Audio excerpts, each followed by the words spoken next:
क्रिकेटमध्ये चोकर्स ही संज्ञा दक्षिण आफ्रिका या संघानं खरं तर रूढ केली असं म्हटलं तर चुकीचं होणार नाही.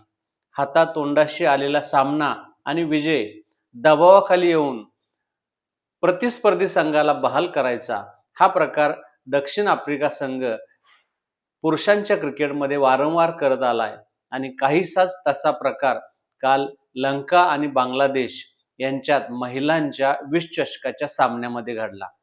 खरं तर चोक होणं नेमकं काय असतं हे जर बघायचं असेल तर कालचा सामना ज्यांनी लाईव्ह पाहिला किंवा हायलाइट बघितले त्यांना सहज कळू शकेल. या सामन्यात खरं तर बांगलादेशाला 12 चेंडूत 12 धावांची गरज होती आणि त्यांचे फक्त 6 फलंदाज खेळायचे बाकी होते. म्हणजे 4च बाद झाले होते आणि 12 चेंडूत 12 धावांची गरज होती. परंतु 49व्या षटकात त्यांचा एक बळी गेला आणि दबाव यायला सुरुवात झाली. म्हणजे अजूनही 5 गडी शिल्लक होते आणि सामना अजूनही त्यांच्या बाजूने होता. परंतु लंकेची कर्णधार चमीरा अट्टापट्टू ही खरं तर ज्येष्ठ क्रिकेटर आहे. लंकेच्या महिलांच्या क्रिकेटमध्ये जिचं नाव खूप आदरानं घेतलं जातं, अशी ही त्यांच्या संघाची कर्णधार आणि संघाची सलामीवीर तसेच ऑफस्पिनचा मारा करणारी ही एक गुणवान अशा प्रकारची क्रिकेटर आहे. तिनं शेवटचं शतक टाकण्याचा निर्णय घेतला आणि या शेवटच्या षटकानं खरं तर कमाल केली. या षटकातील पहिल्या 4 चेंडूवरती 4 बळी गेले आणि सामना फिरला. खरं तर प्रत्येक चेंडूवरती 1 धाव जरी काढली असती तरीही सामना सहज जिंकता आला असता.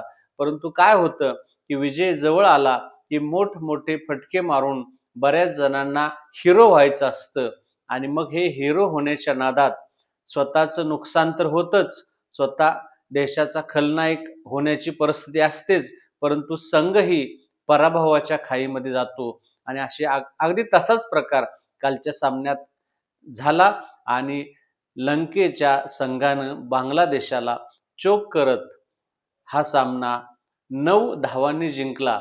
खरं तर शेवटच्या शतकात 9 धावांची गरज होती आणि फक्त एकच धाव देण्यात आली आणि उरलेले 4 फलंदाज हे बाद झाले. खरं तर अशा प्रकारचा सामना ज्यांना चोक होण्याची काहीही गरज नव्हती आणि हा सामना फार महत्त्वाचा होता अशातलाही काही भाग नाही. खरं तर रुटीन सामना होता. परंतु यामुळे एक गोष्ट नक्की झाली की लंकेची अजूनही दुगदुगी सेमीफायनल पोहोचण्याची जिवंत राहिली आणि एक जबरदस्त सामना बघायला मिळाला.